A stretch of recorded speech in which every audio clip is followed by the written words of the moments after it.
eu sou a Mônica e esse é o Letras na Rede. A gente está aqui hoje com a professora Maria Aparecida Ribeiro, que vem lá da Universidade de Coimbra para falar um pouquinho com a gente hoje sobre o livro Bagagem, da Adélia Prado. E, em primeiro lugar, eu queria agradecer muito, professora, a senhora aceitar participar aqui do nosso grupo e aceitar falar sobre esse livro, né? Claro. Então, eu vou começar perguntando um pouquinho sobre o livro Bagagem, que foi publicado em 1976 e foi a estreia da Adélia Prado como escritora, né? E o que a senhora acha que é o lugar desse livro na literatura brasileira do século XX, assim? Olha, eu acho que essa bagagem da Adélia, que teve uma sorte incrível, porque, na realidade, é verdade também, isso parece assim, um complô mineiro, né? Mas o Drummond leu, ela teve a coragem de mandar para o Drummond leu, e, com isso, lança no Jornal do Brasil uma crônica sobre a Adélia. Claro que isso é a chave da publicação. Porque ninguém consegue publicar sem mais nem menos. Ou a pessoa paga, hoje então ainda está pior, ou a pessoa paga para publicar, ou então não consegue publicar. E pagar para publicar também não é em grandes editoras, porque as grandes editoras também não aceitam isso. Então a Adélia, não vou dizer que ela teve sorte só, porque ela teve mais do que sorte, ela tem mais do que sorte, ela tem realmente o que apresentar. Mas bagagem naquela época, principalmente com a... Como é que eu vou dizer? Com o que era a poesia das mulheres, eu não vou dizer poesia feminina, nem feminista, nem coisa nenhuma. A poesia das mulheres, todo mundo estava acostumado com uma poesia assim, meu amor, meu querido, estou chorando, você não vem, esse tipo de coisa, não é? Não com essa poesia do cotidiano, porque a poesia da Adélia é uma poesia que não é grandiloquente, nem é choramingas. É uma poesia que toma aquilo que a mulher faz normalmente, ou seja, o pão, a comida, o bater osso, como ela diz, que domingo bate osso para chamar o cachorro, tudo isso é um cotidiano feminino. E ninguém estava muito acostumado com isso, não é? Então, é uma poesia que muda realmente o rumo do que se podia chamar de poesia feita por mulher. Não vou chamar de poesia feminina. Aliás, eu acho que poesia não tem sexo, mas... Eu concordo. E essa marca que a senhora menciona da poesia do cotidiano, por que seria importante a gente, pensando assim nos alunos do vestibular, né, que vão ter que considerar essas vamos dizer assim, esses rótulos que a gente acaba colocando nos poemas da Adélia, por que é importante considerar essa ideia do cotidiano quando a gente lê o Bagagem? Olha, eu vou lembrar aqui um poema sim, não é um poema, aliás, é uma frase do manifesto do Oswald de Andrade. O Oswald de Andrade diz: a poesia está nos fatos. A poesia está nos fatos. E os fatos não precisam ser só os de amor, que a Adélia, aliás, inclui. Na bagagem há um capítulo que é de poemas de amor. Mas também não é aquele poema de amor, meu querido, você me deixou, estou triste, não é nada disso, né? Então, esse cotidiano, quer dizer, que são os fatos femininos, vamos dizer assim, ela coloca no livro. Aliás, eu acho a epígrafe do livro maravilhosa, porque, e até estou com o livro aqui, ela tem uma interlocução com o poema das Sete Faces do Drummond, né? Isso todo mundo sabe, mas de qualquer maneira é sempre bom lembrar. Não vou dizer que é sempre bom lembrar que o copo vazio está cheio de ar, mas vou lembrar essa epígrafe dela, que eu acho ótima. Quer dizer, epígrafe propriamente não, desculpe, é o primeiro poema de bagagem que abre, é o modo poético, ela abre o capítulo, modo poético. Ela divide o livro em vários capítulos, né? E um dos capítulos é esse, o modo poético. E ela começa com licença poética e diz: quando nasci um anjo esbelto, o Drummond diz: quando nasci um anjo torto, né? Desses que trocam trombeta, anunciou. Não é o caso do Drummond, né? O Drummond, o anjo dele vai dizer: vai, Carlos, vai ser gosto na vida. E ela diz: vai carregar bandeira. Cargo muito pesado para a mulher, esta espécie ainda envergonhada. Né? Aceite subterfúgios que me cabem sem precisar mentir. Não sou tão feia que não possa casar. Acho o Rio de Janeiro uma beleza. E ora sim, ora não, creio em parte sem dor. Repare, ela diz aquelas coisas comuníssimas, não é? Ela pega o fato comum e coloca no seu poema. Mas o que sinto, escrevo, cumpro a sina. Inauguro linhagens, fundo reinos, dor não é amargura, minha tristeza não tem pedigree, já a minha vontade de alegria, repare, vontade de alegria, sua raiz vai ao meu avô. Tá? Então, alegria é uma coisa para ela importantíssima. Vai ser coxo na vida é maldição para homem. Mulher é desdobrável. Eu sou. Eu acho ótimo. Né?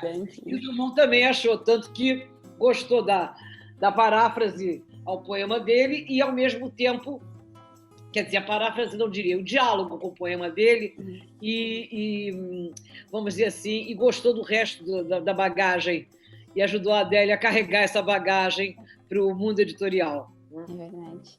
Ela tem, inclusive, várias citações de outros autores, né? O Drummond, o Guimarães Rosa, eu acho que ela menciona também em um outro poema. O Guimarães Rosa ela também menciona, Aliás, ela e o Castro Alves, que é uma das paixões dela, sendo um romântico, sendo alguém que tem poemas lindíssimos, mas ela fala do Castro Alves fisicamente, porque ela fala dos bigodes do Castro Alves, do cabelo do Castro Alves, né? Não do Castro Alves poeta propriamente, mas do físico do Castro Alves, que realmente encantava o mulherio do século XIX. Volta para o fato, né? E ajudava a fazer a propaganda abolicionista, né? Verdade. E a gente também falou aqui um pouco dessa questão de a poesia dela ter muito da questão da vida da mulher. Qual que é o papel dessa mulher, desse feminino, nesse livro, nessa coleção de poemas? Olha, eu diria que é o papel da dona de casa, porque, repare, há um poema aqui em bagagem, deixa eu ver se eu consigo localizar aqui rapidamente.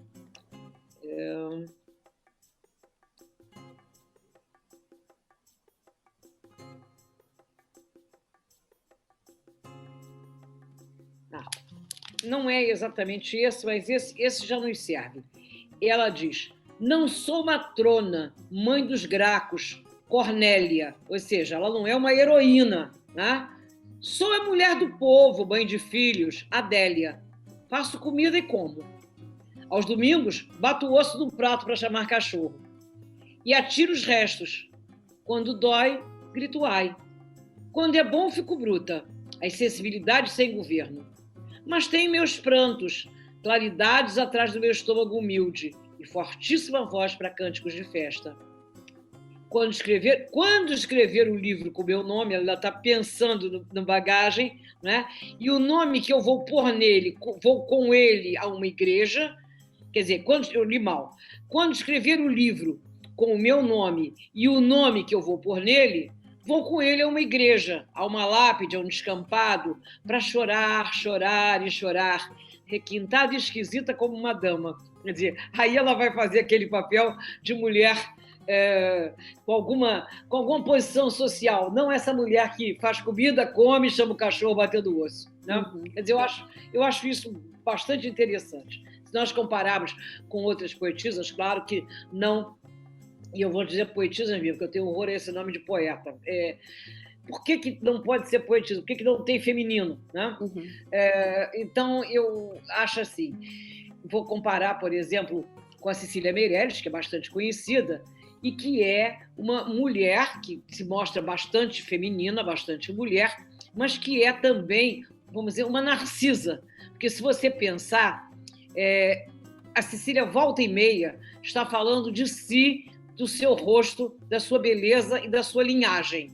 Da sua linhagem, ela fala num poema que escreve sobre o Rio de Janeiro, sobre a fundação da cidade do Rio de Janeiro. E do seu rosto, basta dizer em que ela diz assim: eu não tinha esses olhos assim tão calmos, eu não tinha isso, não tinha aquilo, em que espelho ficou perdido a minha face. E mais, tem um outro poema dela sobre os olhos verdes dela. E mais, tem um livro infantil que se chama Olhinhos de Gato, quer dizer, Olhinhos de Gato é ela própria, a personagem é ela. Então vejam que é uma, vamos dizer assim, uma poetisa diferente também, porque não fica chorando males de amor nem nada disso, mas é altamente egocêntrica, não é? Uhum. E altamente narcísica mesmo, vamos dizer assim. Até porque ela vai procurar em que espelho ficou perdida a face dela. Né? E a Adélia tem essa coisa que não é desse gênero, né? Ela tá batendo ali o osso no prato. Batendo o osso. Mas então tá, professora. Eu não sei se a senhora tem mais algum comentário a fazer sobre o livro.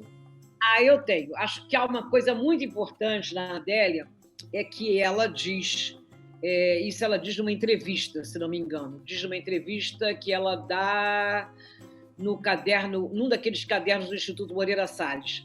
Ela diz uma coisa muito interessante, porque ela diz que a poesia é uma coisa divina, mas que ela não é Deus, que Deus cria do nada, ela não. Uhum. E ela mostra que não cria do nada na medida em que ela recorre a outros poetas, dialoga com outros poetas, etc, etc. Eu acho isso importante. E acho importante a religiosidade na poesia da Adélia, porque as pessoas, às vezes, esquecem, olha, só a divisão do Bagagem tem 2 títulos que falam em sarça. Ora, sarça ardente, sarça de fogo, é uma alusão àquele arbusto em que Deus apareceu a Moisés, né? É a sarça. Então, isso já é, fora as bilhetas e epígrafes que ela arranja, tiradas do São Francisco de Assis ou de outros, do livro do Êxodo, etc, etc. Mas repare, essa religiosidade também é uma coisa importante, porque ela também não sai cantando Deus nos poemas, mas os poemas dela são todos impregnados de uma religiosidade não no sentido de obrigações para com a igreja, mas religiosidade no sentido de religação ao eterno. Isso sim. Acho também isso é uma coisa importante na poesia dela. Com certeza. Eu assisti uma entrevista dela que ela diz assim, eu falo da vida vidinha, mas vida também tem a ver com Deus, né? Com essa experiência do divino e do que está para além só do cotidiano. O cotidiano também seria esse Deus, essa experiência divina, né? Que é da poesia dela, né? Eu acho muito, muito interessante. Uma poesia... Você repara o seguinte, aqui em Portugal, ela esteve aqui, eu não estava cá ainda. Ela esteve cá em, se não me engano, agora não sei se foi 86 ou se foi no próprio 76. Isso já confesso agora que eu já baralho as datas. Mas esteve cá, foi recebida na Universidade de Coimbra, tudo mais. E há um colega meu de Lisboa que fez um livro sobre ela. Sim, que é o Abel Barros Batista, quer dizer, que editou coisas dela e fez um livro sobre ela. Editou na editora Cotovia. Abel Barros Batista é um excelente professor, uma pessoa bastante culta e que se dedica à literatura brasileira, que é uma coisa um pouco rara por aqui. Muito bem. Então, eu gostaria novamente de agradecer a sua disponibilidade para falar aqui com a gente e pedir para os nossos ouvintes, o nosso público aqui, lembrar de curtir, compartilhar o nosso vídeo e conferir as nossas outras redes sociais, Instagram, o Twitter, o Facebook e seguir as nossas contas aí nas redes. Muito obrigada e tchauzinho. Ok, obrigada a você. Uma boa tarde a todos. Boa tarde a todos.